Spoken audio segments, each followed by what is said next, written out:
नमस्कार, बहुत बहुत स्वागत है आप सभी का। आपके साथ मैं हूं अभिलाष मिश्रा और आप देख रहे हैं आपकी बात मध्य प्रदेश। मध्य प्रदेश में बीजेपी एक बार फिर से मिशन जावली के जरिए सत्ता में आने की रणनीति बना चुकी है। मिशन जावली, जो लोग सियासत को नए नए तौर पर जानना सीखे हैं, उन्हें बता दें कि दरअसल 2003 में महाराष्ट्र के जावली में एक बड़ी बैठक हुई बीजेपी संगठन की और रणनीति बनी। और उस रणनीति के बाद बीजेपी ने मध्य प्रदेश में दिग्विजय सिंह की सत्ता को उखाड़ फेंका और वहां पर ऐसी काबिज हुई कि 15 सालों तक सत्ता में रही। अब एक बार फिर से कांग्रेस के गढ़ राजगढ़ में बीजेपी ने चुनाव में जीत को लेकर मंथन किया। उधर कांग्रेस बीजेपी की इस बैठक पर तंज कस रही है, बीजेपी को सिर्फ बैठक करने वाली पार्टी करार दे रही है। कांग्रेस ने 2018 की तरह 2023 में भी जीत का दावा किया है और कह रही है कि जिस काम के लिए वो अभी रणनीति बना रहे हैं, कांग्रेस ने उस रणनीति को अमल में लाना भी शुरू कर दिया है और इसीलिए अब कांग्रेस सड़कों पर है तो बीजेपी को मजबूरी में रणनीति बनाने के लिए जाना पड़ रहा है। तो कौन है आगे चुनावी तैयारी में और कौन है पीछे, इसी पर करेंगे आज आपकी बात।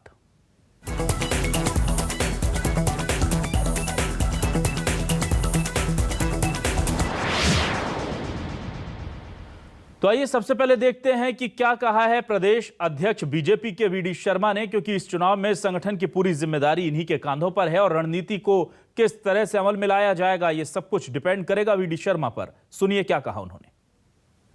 अगर वामपंथी और कांग्रेस मिलकर के हमेशा ये तैयारी करते हैं कि इस समाज का विघटन कैसे किया जा सकता है, समाज में देश विरोधी ताकतों को कैसे इंट्रोड्यूस किया जा सकता है, कैसे भ्रम और झूठ बोल करके लोगों को वोट बैंक मान करके अपनी जेब में लाया जा सकता है। लेकिन भारतीय जनता पार्टी, अगर ये लोग ऐसा करते हैं तो भारतीय जनता पार्टी अपने संगठन क्षमता, अपने काम और ईमानदारी और मेहनत के बल पर हर गरीब कल्याण के लिए कल्याण की योजनाएं ही नहीं देना, उनके जीवन को बदलने का काम भारतीय जनता पार्टी की सरकारें कर रही हैं। ये तो ईमानदारी से देश जानता है। तो वहीं चुनावी तैयारियों को लेकर बीजेपी और कांग्रेस आमने सामने आ गए हैं। देखिए क्या कहना है बीजेपी और कांग्रेस के दोनों नेताओं का इस चुनावी महासमर को लेकर। भारतीय जनता पार्टी अपने खुद के गढ़ों को नहीं बचा पा रही है और भारतीय जनता पार्टी अब बैठक वाली पार्टी, बैठक जनता पार्टी हो गई है। कभी यहाँ बैठक करती है, कभी वहाँ बैठक करती है, क्योंकि ये बौखलाहट है। वो समझ चुके हैं कि उनका खुद का कार्यकर्ता उनको वोट देने नहीं आने वाला है। कभी बूथ स्तर के ऊपर कार्यकर्ताओं को नियुक्ति पत्र दिए जा रहे हैं, 10,000 कार्यकर्ता बनाएंगे हम वहाँ काम करने के लिए। ये बात प्रमाणित करती है भारतीय जनता पार्टी अपने अंधकार को, भविष्य को अंधकार में सामने देख रही है। और लाख बैठकें कर लें, बैठक जनता पार्टी जो है उसका कुछ नहीं होने वाला। सत्ता से वो बाहर करके जनता दम लेगी, जो 2018 में किया था। मध्य प्रदेश में भाजपा किसी को हमारी हंसी उड़ा रहा है कि भारतीय जनता पार्टी तो बैठक पार्टी हो गई है। तो ये भारतीय जनता पार्टी का संस्कार है और भारतीय जनता पार्टी को विरासत में मिली है कि समन्वय के साथ, साझेदारी के साथ, जिम्मेदारी के साथ हम जितनी बैठकें करते हैं उसमें से कुछ कोई निर्णय निकल के आता है। कांग्रेस में बैठकें होती है, मैं इस बात से इनकार नहीं करता हूँ, लेकिन कांग्रेस के मंच पर जो होता है धमाल और जो होती है मुक्का मारी, उनकी बैठकें होती है मुक्का मारी बैठकें, और हमारा होता है चिंतन। तो क्या है न्यूज 24 मध्य प्रदेश छत्तीसगढ़ के आज के सवाल आपको अपने टेलीविजन स्क्रीन पर हम दिखाते हैं। महत्वपूर्ण सवाल हैं ये। बीजेपी ने चुनावी रणनीति बनाई, कांग्रेस पहले से सड़कों पर उतर आई। बीजेपी का मिशन जावली, कांग्रेस में क्या इससे मचेगी खलबली? कांग्रेस को दमोह फार्मूले पर भरोसा, जनता क्या देगी दोबारा मौका? और एमपी में सियासी महासंग्राम का शंखनाद, किससे मिलेगा सत्ता का प्रसाद? ये जो शब्द जावली है, ये आप लोगों को खटक रहा होगा कि जावली क्यों आ गया। दरअसल देखिए, इसका एक ऐतिहासिक संदर्भ भी है। क्या है ऐतिहासिक संदर्भ? ध्यान से सुनिए। आपने सुना होगा कि छत्रपति शिवाजी महाराज जो थे, उनके ऊपर हमले करने को लेकर एक मुगल बादशाह ने उन्हें बुलाया और एक रणनीति बनाई थी उसने कि वो आएंगे तो मुझसे मिलने तो मैं उन्हें मार दूंगा। लेकिन जावली में छत्रपति शिवाजी महाराज को इस पूरी साजिश की जानकारी मिलती है और वो पूरी तरह से तैयार होकर जाते हैं, दुश्मन के गढ़ में जाते हैं और वहां उसे मौत के घाट उतार देते हैं। जावली में यह पूरी महाराष्ट्र की योजना बनी थी। अब इसी को लेकर के 2003 में दिग्विजय की जो 10 सालों का शासन था उससे लड़ने के लिए रणनीति बनाई गई। 2003 में भोपाल में 74 बंगलों के बीच में गुमनाम कमरा था, उसे नाम दिया गया, उसका कोडवर्ड रखा गया जावली। वहां पर बनती थी रणनीति कि कैसे घेरा जाएगा दिग्विजय सिंह और पूरी कांग्रेस को और 10 सालों की सत्ता को कैसे उखाड़ कर फेंका जाएगा। उस जावली, उस 74 बंगले के बीच के गुमनाम कमरे से मिस्टर बंटाधार जैसा शब्द निकल कर आता है और मध्य प्रदेश की सियासत पर छा जाता है। इसके बाद जो हुआ आप जानते हैं कि कांग्रेस सत्ता के लिए 15 साल तक संघर्ष करती रही। बीजेपी ने संगठन में ऐसी पकड़ बना ली जिसमें अनिल माधव दवे जो कि अब नहीं हैं और तमाम जो बड़े नेता थे उस वक्त वो रणनीतिकार होते थे, ब्रजेश लूनावत, शैलेंद्र शर्मा जैसे, और उन लोगों की रणनीति के चलते बीजेपी मध्य प्रदेश की सत्ता में काबिज हो गई थी। अब इस बार जाकर के दिग्विजय सिंह के गढ़ में बीजेपी उसी मिशन जावली को दोहराना चाहती है। अब इस पूरे मसले पर बातचीत करने के लिए हमारे साथ दो खास मेहमान मौजूद हैं। सैयद जाफर, कांग्रेस मीडिया उपाध्यक्ष। सैयद जाफर जी, बहुत बहुत स्वागत है आपका न्यूज 24 मध्य प्रदेश छत्तीसगढ़ पर। उमेश शर्मा जी, बीजेपी के वरिष्ठ नेता प्रवक्ता हमारे साथ जुड़ गए। उमेश जी, बहुत स्वागत है आपका न्यूज 24 मध्य प्रदेश छत्तीसगढ़ पर। सबसे पहले उमेश जी के पास आता हूं। उमेश जी, मिशन जावली दोहराना चाहती है क्या बीजेपी और राजगढ़ जाकर? जी, राजगढ़ ही क्यों? दिग्विजय सिंह का गढ़ है इसीलिए या कोई और वजह रही है सर इसकी? नहीं, मिशन जावली तो जो है, एक तो आपने, मुझे लग रहा है कि मैं आपको पहले धन्यवाद ज्ञापित करता हूं। बहुत सुंदर आपने व्याख्या करी है और ऐतिहासिक संदर्भों को भी उद्धृत करा है और भारतीय जनता पार्टी के लिए इस जावली शब्द का जो महत्व है उसको भी आपने रेखांकित करा है। तो मैं संगठन की ओर से सबसे पहले तो आपका आभार व्यक्त करता हूं। और जहां तक मैं किंचन समझ पाया हूं कि जावली का जो संदर्भ है उसको संभवतः इसलिए भी उपयोग किया जाना उपयोगी होता है क्योंकि जावली का मतलब होता है कुशल प्रबंधन। जावली का मतलब होता है कि अभावों के बावजूद, संसाधनों की कमी के बावजूद केवल योद्धाओं की जीवटता, जिजाविशा और संघर्ष करने की क्षमता के आधार पर एक बड़ी सेना को परास्त कर देना और सम्राटों को धूल चटा देना। जावली का अभिप्राय है कि गुरिल्ला युद्ध भी करना पड़े तो साम दाम दंड भेद सभी विधाओं के साथ युद्ध में निर्णायक विजय प्राप्त करना। तो संभवतः जावली भारतीय जनता पार्टी के लिए इसलिए भी अधिक महत्व रखती है। अब दूसरा जो आपका मूल प्रश्न था कि केवल राजगढ़ को ही क्यों चुना, तो राजगढ़ चुनने के पीछे का कारण कोई बहुत विशेष नहीं है। यह भारतीय जनता पार्टी की अपनी कार्य पद्धति है। हम अन्य जिलों में भी इस प्रकार की बैठक करते रहते हैं। अब राजगढ़ में जाकर हम कोई दिग्विजय सिंह जी को विचलित करना चाहते हैं या दिग्विजय सिंह जी का हम बहुत बड़ा कोई जनाधार मानते हैं या भारतीय जनता पार्टी ये मानती है कि दिग्विजय सिंह कोई बहुत बड़े कद्दावर नेता है, तो ऐसा नहीं है। सामान्य रूप से जैसे कभी धार में बैठक होती है, कभी भोपाल में हो जाती है, कभी इंदौर में हो जाती है, कभी मंदसौर में हो जाती है, ऐसे एक जिले के रूप में राजगढ़ को चुना गया है। हाँ, इसका हमको ये लाभ प्राप्त होता है कि जिस जिले में बैठक होती है वहां का जो भारतीय जनता पार्टी का हमारा कार्यकर्ता है वो कार्यकर्ता उत्साहित होता है, उसमें उत्साहवर्धन होता है, उसके भीतर जो है वो उमंगों का संचार होता है, वो बहुत प्राण के साथ और ज्यादा ताकत के साथ काम में जुटता है। तो इस समय मैं समारोह करूंगा, अन्य मित्रों को भी अवसर आपको देना होगा। कांग्रेस पार्टी की जो दुविधा है, कांग्रेस पार्टी में इस समय का नेतृत्व में जड़ता दिखाई दे रही है।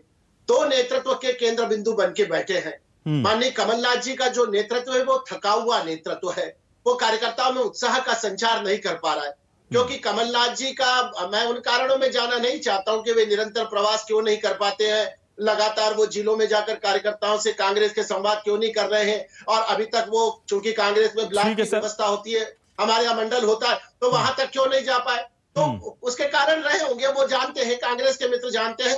तो कमलनाथ जी का नेतृत्व जो है वो थका हुआ नेतृत्व है, वो कार्यकर्ताओं में उत्साह का संचार नहीं कर पा रहा है। और दूसरा जो नेतृत्व वो दिग्विजय सिंह जी का है। कांग्रेस पार्टी के कार्यकर्ताओं में दिग्विजय सिंह जी की स्वीकार्यता है और जनता में दिग्विजय सिंह जी अपनी साख को, अपनी विश्वसनीयता को और अपनी प्रामाणिकता को गवा चुके हैं। और ये आरोप हमारा, मैं समाप्त करता हूं सर, मैं समाप्त करता हूं, ये आरोप हमारा नहीं है। दिग्विजय सिंह जी स्वीकार करते हैं। पिछले चुनाव में उन्होंने कहा था कि मेरे नाम पर वोट नहीं मिलेंगे और मैं वोट मांगने जाऊंगा तो कांग्रेस का नुकसान होगा। तो हमारी बैठक का केवल अंतिम मैं समारोह कर रहा हूं, हमारी बैठक जो राजगढ़ में हुई है उसमें बहुत सारे हमारे जो कार्य सूची आई है, कार्य सूची में बहुत सारे विषय, क्योंकि समय की सीमा, आप दोबारा अवसर देंगे तो मैं उनके बारे में भी प्रकाश डालने का प्रयास करूंगा। पर इस समय राजगढ़ में भारतीय जनता पार्टी की बैठक का अभिप्राय ये जरा सा भी नहीं है कि हम कोई दिग्विजय सिंह जी को लेकर चिंतित है या उनको विचलित कर देना चाहते हैं। एक बहुत छोटा सा क्षेत्र है, वो वहां की गढ़िया में अपनी गढ़िया के अंदर ताल तलिया में तैरते रहे, हमको उनसे कोई बहुत ज्यादा अंतर पड़ने वाला नहीं है। सैयद जाफर जी, रणनीति बना रही है बीजेपी और ऐसी रणनीति बना रही है कि पिछली दफे तो 10 साल की सत्ता उखाड़ फेंकी थी, इस बार तो काफी हद तक कंफर्टेबल पोजीशन में है और हम देख रहे हैं कि कांग्रेस पिछले कुछ दिनों से लगातार सड़क पर उतर रही है। तो मेरा यह सवाल है कि आपकी रणनीति, आपका मास्टर प्लान बन चुका है और अब उसका एग्जीक्यूशन चल रहा है, या अभी आपकी रणनीति बाकी, अभी तो केवल हम ये ट्रेलर देख रहे हैं? क्या कहना चाहेंगे आप? देखिए, एक तो ये है कि कोई भी राजनीतिक दल किसी भी जिले में, किसी भी ब्लॉक में अपना कार्यक्रम कर सकता है। तो मुझे तो कोई आश्चर्य नहीं होता कि अगर इन्होंने राजगढ़ में कोई कार्यक्रम या कोई बैठक आयोजित की गई, इससे कोई प्रश्न खड़ा किया जाए। एक बात। दूसरी महत्वपूर्ण बात ये कि भारतीय जनता पार्टी की सरकार चुनी हुई सरकार नहीं है। जो वोटों से बनी सरकार थी, वो कमलनाथ जी की सरकार थी, जो 2018 में जनता ने बनाई थी।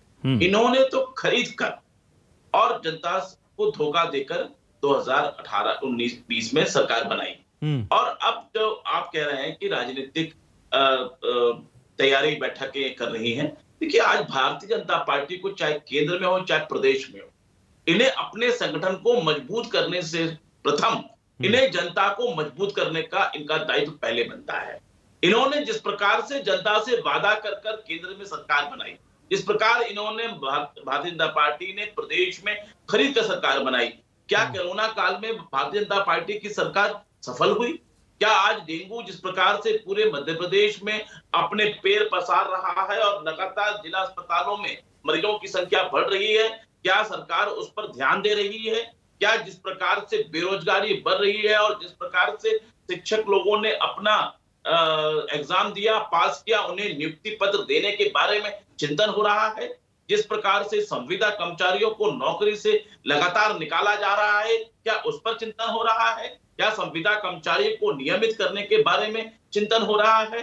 क्या किसानों को मक्का का समर्थन मूल्य, जो आज किसान परेशान है, क्या उस पर चर्चा हो रही है? क्या जिस प्रकार से किसानों को यूरिया खाद के लिए भटकना पड़ रहा है, क्या उस पर चिंतन हो रही है? क्या बिजली जिस प्रकार से 24 घंटे जनता को नहीं मिल पा रही है, 8-8, 10-10, 12-12 घंटे किसानों को बिजली नहीं मिल रही है, गांव में बिजली नहीं मिल रही है, खुद ऊर्जा मंत्री इस बात को स्वीकार करते हैं। तो चिंतन और मंथन करने की आवश्यकता भारतीय जनता पार्टी की सरकार को है, लेकिन ये आज भी सरकार से ध्यान मोड़ते हुए, इस तरीके के प्रोपेगेंडा करते हुए अब आर्थिक उत्थान के लिए ये सत्ता को लीगल बनाना चाहते हैं, आर्थिक उत्थान को, ये लॉटरी को लीगल बनाना चाहते हैं। तो आप देख लीजिए कि भारतीय जनता पार्टी की बैठकों का परिणाम क्या हो रहा है। जी ठीक है। यहां पर उमेश जी मैं आपसे जानना चाहूंगा, बीजेपी हम देखते हैं कि संगठन के लिहाज से बहुत मजबूत है, लेकिन जो जानकारी हमारे सूत्रों ने हमें दी है, अगर कोई गड़बड़ हो तो आप सुधारिएगा, एक बार फिर यह माना गया है कि संगठन ही इस बार चुनाव को पार लगाएगा, और ये शायद आपको इस मेरी लाइन पर ऐतराज हो, और कहा गया है कि सरकार को लेकर के बहुत ज्यादा आश्वस्त होने की जरूरत नहीं है, हम तो संगठन के दम पर ही चुनाव लड़ेंगे, क्योंकि सरकार के काम अपनी जगह हैं, लेकिन कोरोना के चैलेंजेस भी हैं, इसलिए संगठन को ज्यादा और बेहतर काम करके दिखाना होगा। क्या यह बात सही है? आप जनता से शेयर करना चाहें तो भी ठीक, ना भी करना चाहें तो आपका अनुशासन है पार्टी का, स्वागत है आपका। नहीं, आपने कोई नई बात नहीं कही है, और ये इस बात के लिए आपको किसी सूत्र की भी आवश्यकता नहीं है। ये तो भारतीय जनता पार्टी की स्थापना काल का जो सर्वविदित सत्य है वही दोहरा रहे हैं आप। हमारे यहाँ तो संगठन सर्वोपरि होता है। सरकारें जो है वो शिशु की भांति होती है, हमारा जो संगठन है वो माता की भांति है। जैसे एक माता अपने शिशु का लालन पालन करती है, पालन पोषण करती है, वैसे ही भारतीय जनता पार्टी सर मैं अपने सवाल को थोड़ा रिफ्रेम कर लेता हूं, दर्शक बेहतर समझ पाएंगे। मुझे लगा कि शायद मैं गलत तरीके से समझा गया या मैं बोल नहीं पाया, एक बार सुधार लेता हूं। सीधी सी भाषा में यह कहा गया कि सरकार की परफॉर्मेंस अच्छी नहीं है, इसलिए संगठन को ज्यादा मेहनत करनी होगी। अब सर आपके जवाब की अपेक्षा है। मैं बिल्कुल जवाब देता हूं। आप मुझे नहीं, जफर भाई आपसे पूछा नहीं गया जी। जफर भाई आपसे नहीं पूछा गया। जफर भाई आ रहा हूं, आपके पास भी आ रहा हूं। जफर जी आपके पास भी आ रहा हूं। इस प्रश्न का जफर भाई आप उत्तर देना चाहे तो आप भी दीजिएगा, चूंकि मुझसे प्रश्न करा गया। ये कहा जो सवाल मैंने खड़ा किया है वो भी उमेश भाई उस पे जवाब। हाँ बिल्कुल लेंगे सर, आपके सवाल का भी जवाब लूंगा। आपके सवाल का भी जवाब दूंगा अगर मुझे एंकर जी अनुमति देंगे, क्योंकि नियंत्रक की भूमिका में इस समय ना उमेश जी बिल्कुल आजादी है सर, आप दीजिए सर आंसर। तो एक तो आपने जो कहा है, तो ऐसा तो कभी भी भारतीय जनता पार्टी की किसी बैठक में नहीं होता है, और सरकार के परफॉर्मेंस को लेकर तो हम गौरवान्वित थे। भारतीय जनता पार्टी का संगठन जो है वो इस बात की गौरव अनुभूति करता है कि हमारे पास नेतृत्वकर्ता के रूप में जो माननीय शिवराज सिंह जी चौहान का नेतृत्व, कमाल का नेतृत्व है। मध्य प्रदेश की 7 करोड़ जनता का जो आत्मीय जुड़ाव शिवराज सिंह जी चौहान से है, वो मुझे लगता है कि बहुत बिरले नेताओं को प्राप्त होता है। जिस प्रकार की लोक कल्याणकारी योजनाओं को पिछले 15-18 सालों में शिवराज जी के नेतृत्व में और हमारे पूर्ववर्ती मुख्यमंत्रियों के नेतृत्व में हमने नीचे तक उतारा है, तो उसका प्रतिसाद हमको मिलता है। अरे कौन सा मुख्यमंत्री ऐसा था भारत में जिसने किसानों के, एक समय दिग्विजय सिंह जी के समय 18% ब्याज था, उसको 11% करा, 7% पर ले आए, 5 पर लाए, बाद में कहा गया कि 0% ब्याज, और उसके बाद तो फिर समर्थन मूल्य दिया गया और समर्थन मूल्य के साथ बोनस दिया गया। समय की सीमा होती है, मैं उन सब योजनाओं को दोहराऊंगा नहीं।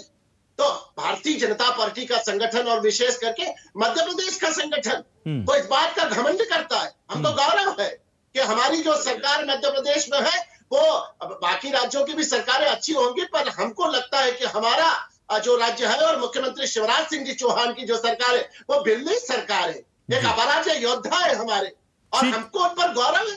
ऐसी तो किसी बैठक में कभी बात होना संभव ही नहीं है कि हाँ, संगठन की अपनी एक भूमिका होती है। मैंने कहा कि संगठन माता है और सरकारें शिशु होती है, पर ये जो सरकार हमारी शिवराज जी वाली है, मुझे लग रहा है कि ये तो यशोदा नंदन के कृष्ण की भांति है, और ये तो मुझे लग रहा है कि बहुत अद्भुत परिणाम दे रही है, और आने वाले समय में भी इस परिणाम का हमको सापेक्ष लाभ प्राप्त होगा। ठीक है। जो अब माननीय अच्छा उमेश जी, एक सवाल, क्योंकि सारे राजनीतिक पुलिंदे जाफर जी ने भी, जाफर जी का भी सवाल था सर, करना चाहिए, जाफर जी का भी एक सवाल था। 24 घंटे वाली बिजली तो मुझे लग रहा है कि सैयद भाई बहुत बड़ा चुटकुला आपने सुना दिया है, आपको शायद मति भ्रम हो गया है ना। ये हुआ जरूर है, 24 घंटे 48 घंटे लाइट नहीं रहती थी दिग्विजय सिंह जी के समय में। खैर, हम कहाँ उस मरी हुई बिल्ली को कांधे पे लाद के लंबे समय तक चलना हम नहीं चाहते हैं, वो समय बीत गया है। आप तो केवल उन 15 महीनों का जवाब दीजिए, कितने में आपने कहा था ना, अच्छा ठीक है उमेश जी, बेरोजगारों को भत्ता देंगे। एक बेरोजगार उमेश जी आप मुझे सुन पा रहे हैं? मध्य प्रदेश में जो कमलनाथ जी की सरकार ने बेरोजगारी का भत्ता दिया हो। उमेश जी आप मुझे सुन पा रहे हैं क्या? 2 लाख तक का कर्जा माफ कर देंगे। अरे कम से कम 5-10 किसान ऐसे बता दो जिनका 2 लाख का कर्जा माफ करा हो आपने वचन पत्र में कहा था कि हम दूध के ऊपर 5 रुपए की सब्सिडी दे देंगे। एक आध दूध वाले की टंकी का बिल तो पेश कर दीजिए। ठीक है जाफर जी, मैं आपके पास आता हूँ। जाफर जी, झूठ बोले थे आपने। सैयद जाफर जी, मैं आपसे यह जानना चाह रहा था, क्या आपको लगता है कि कांग्रेस को रणनीति बनाने की कोई जरूरत नहीं है? क्योंकि देखिए, चुनाव तो प्रबंधन, संगठन, पार्टी और उनके कार्यकर्ताओं के दम पर, कुशल मैनेजमेंट, रणनीति के दम पर जीता जाता है। आपको लगता है कि रणनीति बनाने की जरूरत ही नहीं है, सड़कों पर आइए, जनता के मुद्दे उठाइए, इससे अच्छी लोकतंत्र में कोई रणनीति नहीं होती? क्या आपको लगता है कि इस तरह से काम चल जाएगा, या बीजेपी जिस तरह का प्रबंधन करती है उसका कोई काउंटर मैनेजमेंट आपने तैयार कर रखा है? देखिए, मैं बड़ा संक्षेप में एक जवाब देना चाहता हूं जी। चाहे भारतीय जनता पार्टी की सरकार हो, चाहे कांग्रेस की सरकार हो, चाहे किसी भी दल की सरकार हो, वो सरकार जनता के हितों के लिए हो। वो सरकार किसी पार्टी को मजबूत करने के लिए नहीं होती। ये बात अलग है कि उसकी सरकार की नीतियों से पार्टियां अपने आप ऑटोमेटिक मजबूत होती हैं। क्या भारतीय जनता की पार्टी की सरकार जनता के हितों पर काम कर रही है? और जहां तक आप कांग्रेस पार्टी पर ये सवाल खड़ा कर रहे हैं कि वो जनता के बातों को लेकर अगर पब्लिक में आ रहे हैं, या सड़कों पे आ रहे हैं, या आंदोलन कर रहे हैं, या अपनी बात को मीडिया में रख रहे हैं, या जनता के बीच में रख रहे हैं, तो ये तो राजनीतिक दल का दायित्व होता है। और जिस प्रकार से अभी मैं आज ही कहीं देख रहा था कि आरएसएस का जो किसान मोर्चा संगठन है, जो भारतीय जनता पार्टी के मात्र पार्टी है, उन्होंने सरकार से सवाल किया है कि किस प्रकार से समर्थन मूल्य पे कमी हो रही है, जिस प्रकार से किसान परेशान हो रहा है, तो क्या आप उसको किसी रणनीति का हिस्सा मानेंगे? तो मुझे ऐसा लगता है कि सब, चाहे वो सरकार की पार्टी हो, चाहे विपक्ष की पार्टियां हो, उन्हें जनता के हितों में बात करनी चाहिए। मेरा शायद आवाज उस समय उमेश भाई की पूरी नहीं आ पा रही थी। आखिरी में मैं उमेश भाई की बात सुन रहा था कि वो ये कह रहे थे कि ऐसे कोई 5 नाम बता दीजिए जो किए हैं। मैं आपको चुनौती देता हूं और आपको झूठ बोलने पर आपकी निंदा करता हूं। आप ही की सरकार के मुख्यमंत्री और कृषि मंत्री ने सदन में इस बात को स्वीकार किया है कि 27 लाख किसानों का कमलनाथ सरकार ने कर्जा माफ किया, 11,000 करोड़ का। ये मैं नहीं कह रहा हूं, ये सदन, विधानसभा, जो सबसे बड़ा सदन है मध्य प्रदेश में, उसमें जवाब आपकी सरकार ने दी है। हमने किस बिजलियों के बिल को कम किया? देखिए, ये बात बहुत दिन तक बार-बार चर्चा में आ चुकी है, इसलिए मैं रिपीट नहीं करना चाहता। 15 महीने की सरकार में जनता के हितों में कमलनाथ जी की सरकार ने काम की, इसका एक-एक रिकॉर्ड आपकी सरकार के पास मौजूद है। सर ठीक भारतीय है, जनता काम दोनों पार्टी के- सरकार करने का दावा कर रही है सैयद जाफर जी, लेकिन रणनीति क्या होगी सर कांग्रेस की, मैं ये जानना चाह रहा था। ये सीरियसली देखिए, मैं फिर मेरी बात को अगर आपने गौर से सुना तो आप समझ जाएंगे कि मैंने आपको क्या कहा। हर राजनीतिक दल का दायित्व होता है कि वो जनता के हितों में बात करे, हर सरकार का दायित्व होता है कि वो जनता के हितों में बात करे। कांग्रेस पार्टी का भी दायित्व है कि वो विपक्ष की भूमिका को निभाते हुए मध्य प्रदेश में जनता के ऊपर जिस प्रकार से पेट्रोल का दामों का बोझ पड़ रहा है, जैसे डीजलों का दाम का बोझ पड़ रहा है, यूरिया और खाद नहीं मिल रही है, बिजली के दामों पर का दबाव बढ़ रहा है, बिजलियां उपलब्ध नहीं हो पा रही हैं, रोजगार के साधन उपलब्ध नहीं हो पा रहे हैं, ठीक है, बहुत लंबी फहरिस्त है। कर्मचारी परेशान हो रहे हैं। ठीक। तो कुल मिलाकर ये जो रणनीति की आप बात कर रहे हो, हम जनता के मुद्दों को लेकर सरकार बनाते हैं, हम जनता के मुद्दों को लेकर सरकार को घेरते हैं, तो ये तो जो जनता के से जुड़े मुद्दों को लेकर कांग्रेस काम कर ही रही है। ठीक है, अच्छा सैयद जाफर जी का जो सवाल है उमेश जी, उसमें मैं चूंकि हमारे लिए तो दर्शक बहुत सर्वमान्य है, हमारे सिर माथे पर है। मध्य प्रदेश की एक दर्शक इस वक्त मुझे लाइव मैसेज कर रही हैं, नाम उनका मैं ले देता हूं, ऋचा शर्मा जी हैं, और वो कह रहे हैं कि आप चयनित शिक्षक सुसाइड कर रहे हैं, लेकिन मैंने कहा था ये बात, मैंने कहा था ये वाली बात। हाँ बिल्कुल नहीं, आप ही के सवाल को आगे बढ़ा रहा हूं, और ये बार बार वो इस मैसेज को मुझे बार बार पिंग कर रही हैं ताकि ये मैसेज मेरे जहन में आए और मैं आपसे सवाल करूं। सर 2018 में चयन कर लिया, अभी फिर शिवराज जी ने कहा 1 लाख नियुक्तियां दे देंगे, तमाम चीजें हैं। जब हम पूछते हैं जिम्मेदारों से तो कहते हैं कि कोरोना है, कोरोना के बीच में दमोह चुनाव हो जाता है। सर कोरोना के बीच में चिंतन मनन रणनीति हो जाती है, चुनाव की अभी चल रही है, लेकिन जब उनकी बारी आती है तो कहते हैं कोरोना है, कोरोना से निकलते हैं तो कहते हैं आरक्षण के कारण स्टे है, आरक्षण का स्टे 13% पर है, 14% पर दे दीजिए, नियुक्तियां नहीं हो पा रही हैं। सर वादे अलग हैं, कागजी चीजें अलग हैं, जमीनी स्तर पर वो फर्क नहीं दिख रहा है, क्या कहेंगे आप? जी, मैं एक तो बहन ऋचा शर्मा जी को आश्वस्त करना चाहता हूं कि ऐसा नहीं है कि सरकार इस विषय को लेकर संजीदा नहीं है और गंभीर नहीं है, पर जो आपने मुख्य कारण बताया है, कोरोना अपनी जगह है, कोरोना के बावजूद भी इस तरह के चयनित शिक्षकों की नियुक्तियों को रोकने का कोई सरकार का इरादा नहीं था, पर जो न्यायालय ने बांधा है 13% और 14% का जो अंतर नहीं, आप गलत बोल रहे हैं। जाफर जी एक बार पूरा करने दीजिए। जाफर जी मैं आपका पॉइंट लूंगा, जाफर जी मैं आपका पॉइंट लूंगा, आप बोल रहे थे तब आप तो बहुत सारी बातें ना उमेश जी प्लीज आप आइए, टॉपिक पर आइए। प्रश्न ऋचा शर्मा जी ने करा है और मुझे लग रहा है कि वो चैनल के लिए एक दर्शक है और आपके और हमारे लिए जनता जनार्दन है, और उनको हम उनकी बात को शिरोधार्य रखना चाहिए। तो मैं बहन ऋचा जी को आश्वस्त करना चाहता हूँ कि आप निश्चित रहिए, इस बारे में बहुत जल्दी आपको सुखद सूचनाएं प्राप्त होने वाली है और सरकार इस बात को लेकर बहुत गंभीरता के साथ काम कर रही है और ये निर्णय बहुत जल्दी आने वाला है। सैयद जी आप बीच में मत करिए, मैं बहुत धैर्य पूर्वक सुनने में विश्वास करता हूँ। आपने जिस समय मेरी निंदा करी, आपने निंदा करी तब मैंने जाफर जी एक मिनट, जाफर जी इनका जवाब पूरा हो जाए, मैं आपके पास आ रहा हूँ सर, आ रहा हूँ। जाफर जी जिस समय आप मेरी निंदा कर रहे थे, सरेआम निंदा कर रहे थे, तब भी मैंने मन में यही भाव रखा कि निंदक नीरे राखिए आंगन कुटी छबाए। आपने तो बहुत सारी, और मैं तकनीकी त्रुटि के कारण मेरा टेलीफोन उस समय डिस्कनेक्ट हो गया था, बहुत सारी आपकी बातें जो झूठी सच्ची पुलंदे आप बता रहे थे। अब आपके जितनी बातें हैं ना, ये एक राजनीतिक 40 साल के रूप में आप लोगों ने एक राजनीतिक 40 साल की है।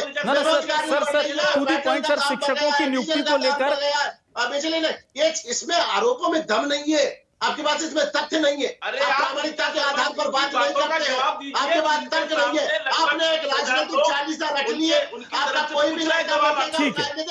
ठीक है उमेश जी एक मिनट, आप सैयद जाफर जी आप कुछ कहना चाह रहे थे, सैयद जाफर जी। देखिए भाई आप बोल लीजिए, मैं चुप होकर सुनूंगा, पर मेरा निवेदन है कि जब फिर आप अपनी बात कर ले तो फिर आप मुझे धैर्यपूर्वक सुनिएगा, मैं सेकंड भर भी नहीं बोलूंगा, पूरी बात रखिए। ठीक है जाफर जी, 20-25-30 सेकंड में आप अपनी बात रख लीजिए, फिर हम आते हैं उमेश जी के पास। जी ऋचा शर्मा जी जैसे 30,000 लोग मध्य प्रदेश में अपनी चयनित शिक्षा के पद की उम्मीद लगा के बैठे हैं। आपको याद होगा कि हम पिछले 15 दिन पहले भी इसी विषय या किसी से जुड़े हुए विषय पर बैठे थे, और जब भी भारतीय जनता पार्टी की प्रवक्ता ने यह बात कहा था कि हम जल्द कहेंगे। अभी उमेश जी की बात को मैंने इसलिए टोका कि उन्होंने इस पे कह दिया कि 14% और 27%। अरे इसमें 14% और 27% ओबीसी आरक्षण का कोई लेना देना नहीं है। 14% के आधार पर बात करिए, मैं 14% आरक्षण को मानते हुए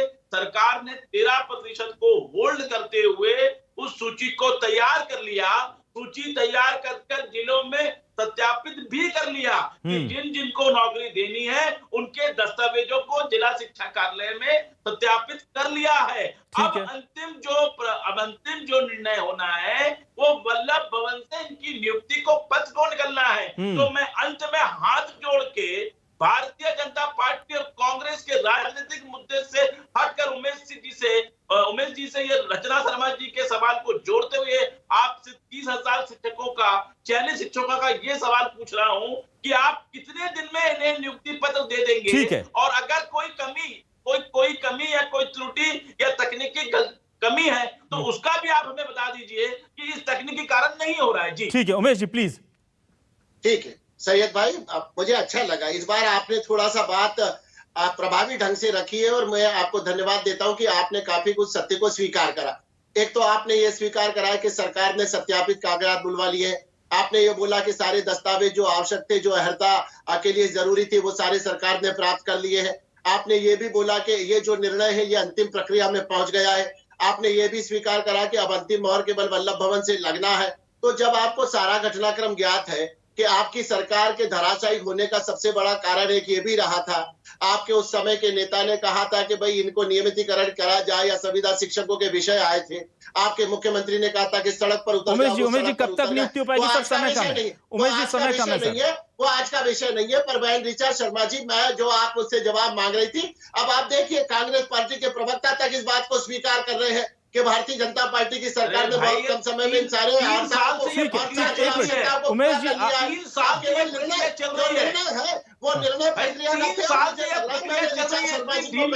ठीक है सर वक्त बहुत जल्दी ये सुखद सूचना प्राप्त होगी।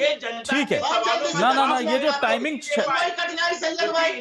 है सर, वक्त खत्म हो गया, माफी के साथ उमेश जी, सैयद जाफर जी वक्त खत्म हो गया है। देखिए दोनों ही पार्टियां जो हैं, एक कह रही है कि हम सड़कों पर जमीनी लड़ाई लड़ रहे हैं और दूसरी कह रही है कि हम रणनीति बना रहे हैं संगठन के तौर पर। ऐसे में वो लोग पीछे छूट जा रहे हैं जिन्हें उम्मीद है कि वो जनता जो है वो सरकार की नजरों में आएगी और उनके मुद्दे सॉल्व होंगे।